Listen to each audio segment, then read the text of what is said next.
The skull crusher is an isolation exercise for your triceps. It has a scary name, and that is because it is exactly kind of what it says, where you're bringing weights down toward your face and extending back up using that tricep. The way we're going to set up for that is, for this first demonstration, I'll use dumbbells. I think most of the time you're probably doing this, but I'll show you another way as well here in a second. Dumbbells are on my knees. I'm going to lay back. Now, I like my head right at the edge of this bench. You'll see why here in a second. I mean, you could put it completely on the bench. That's fine. What I find is that, now I have my dumbbells up overhead, I'm going to keep my elbows pointed up at the ceiling, and then I'm going to bend my elbows so that my hands come down next to my head. And this is what I was saying right here.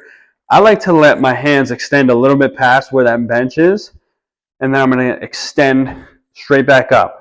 Now, if you guys watch the angle of my upper arm whenever I do this, it doesn't move a whole lot. And that's because all this is just kind of ways of cheating the movement. If I let a lot of swing happen there, again, this is an isolation movement. So I'm controlling those dumbbells down, extending back up.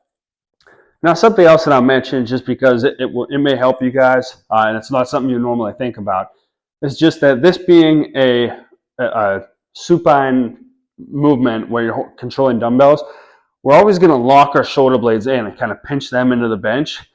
So try to make a butt with your shoulder blades, right? Pinch them together on your back.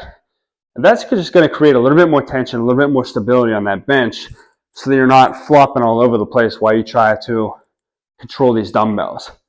So again, guys, keeping the elbows pointed up at the ceiling the whole time, just extending the hands straight back up. And then I'm coming down just like that. Now, that's one way of doing it.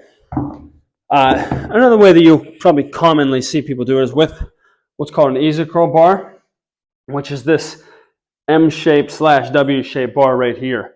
So if I'm using this for skull crushers, I'm putting my hands on the outside part of that M or W, however you want to look at it.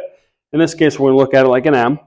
I'm holding on this outside part, laying back with that straight up over my head. And then kind of the same thing here, guys. I'm reaching back behind my head with it. You can see my elbows are pointed even back a little bit here, but I'm not going to change the angle on them very much. Obviously, if you need a break or if you're struggling with a rep, you can kind of pull and swing a little bit there.